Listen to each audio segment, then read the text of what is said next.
One day, James had to wait at the station till Edward and his train came in. This made him cross. Late again? Edward laughed, and James fumed away.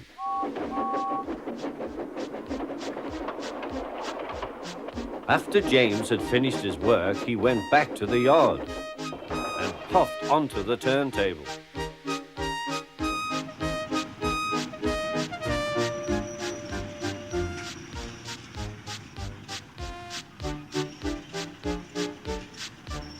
He was still feeling very bad-tempered. Edward is impossible, he grumbled to the others. He clanks about like a lot of old iron, and he is so slow he makes us wait. Thomas and Percy were indignant. Old iron? Slow? Why, Edward could beat you in a race any day. Really, said James, I should like to see him do it.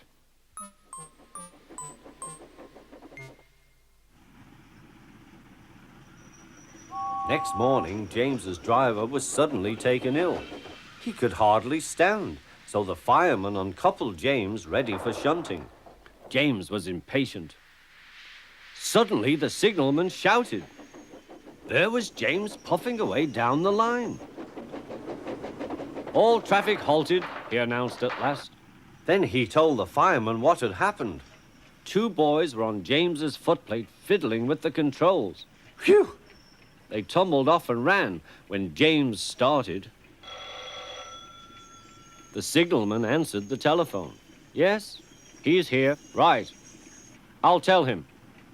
The inspector's coming at once. He wants a shunter's pole and a coil of wire rope. What for? Wondered the fireman. Search me, but you'd better get them quickly. The fireman was ready when Edward arrived.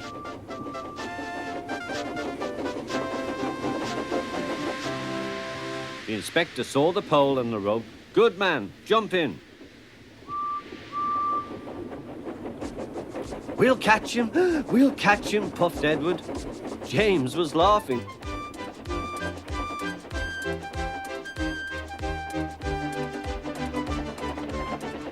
What a lark, he chuckled to himself. Suddenly, he was going faster and faster.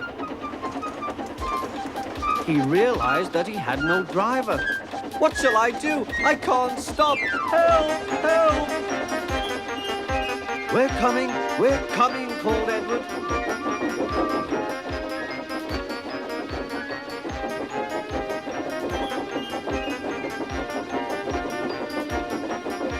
Edward was panting up behind with every ounce of steam he had.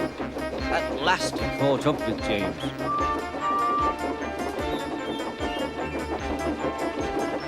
Steady, Edward, called his driver. The inspector stood on Edward's front, holding a noose of rope in the crook of the shunter's pole. He was trying to slip it over James's buffer. The engine swayed and lurched.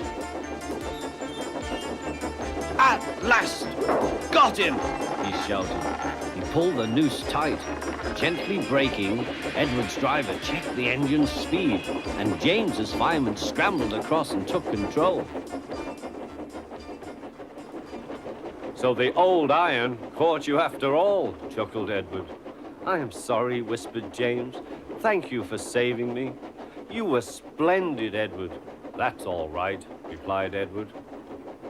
The engines arrived at the station side by side. The fat controller was waiting. A fine piece of work, he said. James, you can rest and then take your train.